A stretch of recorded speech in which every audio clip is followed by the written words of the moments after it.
They called me a tyrant, but what is a king if not a ruler who enforces his will? They dare to call me a villain, a madman, a dictator, but they do not understand. Doom's voice is deep, commanding, dripping with contempt. I am not their villain. I am their salvation, and salvation is never gentle. A flash of lightning illuminates his throne room in Latveria. The iron walls tremble under his presence. Soldiers stand at attention, silent, obedient. They know the power of the man before them. They know the price of disobedience. Fools speak of freedom as if it were a gift, but freedom without power is an illusion. Weak men hide behind words, while I mold the world with iron fists. A hologram flickers to life, showing the so-called heroes of the world. Reed Richards, Tony Stark, Captain America. Doom's masked face remains unreadable, yet his words drip with scorn. They pretend to protect humanity, but tell me, how many wars have they truly stopped?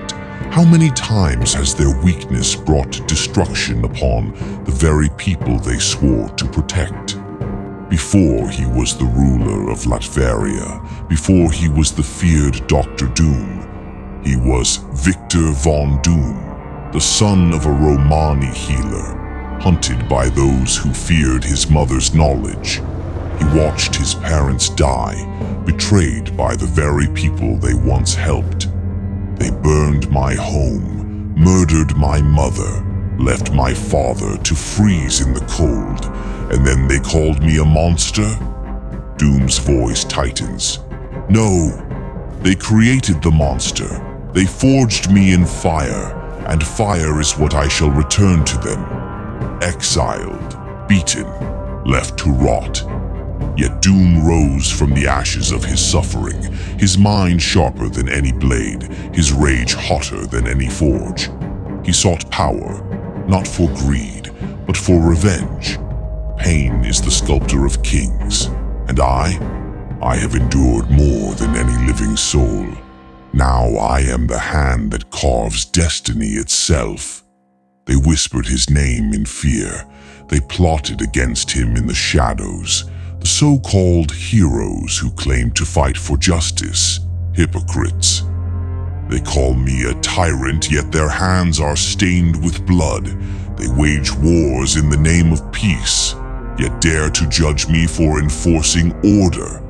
He remembers Reed Richards, the man who doubted his genius, the man who ruined everything.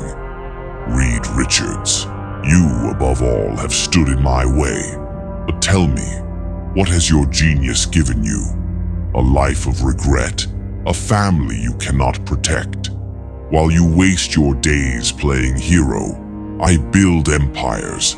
I create the future, and soon I will take from you what you took from me. The screen flickers with images of Latveria, his kingdom. His people do not cower in fear. They thrive under his rule. There is no poverty, no war, no crime, only order. They call it oppression. I call it perfection. His enemies believe they can stop him. They believe their armies, their so-called heroes, will stand against Doom's wrath. Fools. They think they can stop me. They think their fragile alliances and pathetic weapons can match my will. Let them try. Doom steps forward, his armor humming with energy. He raises his hand, and with a mere gesture, the room trembles. His technology surpasses anything Stark could dream of. His sorcery rivals the darkest gods. He is the perfect fusion of science and magic. I have walked in the depths of hell and returned unbroken. I have conquered the forces of the universe itself. What then do these mortals think they can do to me? The world does not yet realize it, but their future is already sealed. I do not need their approval. I do not need their forgiveness. I am Doom, and I will be their god. The screen fades to black, but Doom's voice remains. A whisper, a promise, a threat. Let the cowards run, let the heroes fight, but in the end, they will all bow. Do you believe Doom is right? Tell me in the comments. Subscribe for more dark power and villainous wisdom.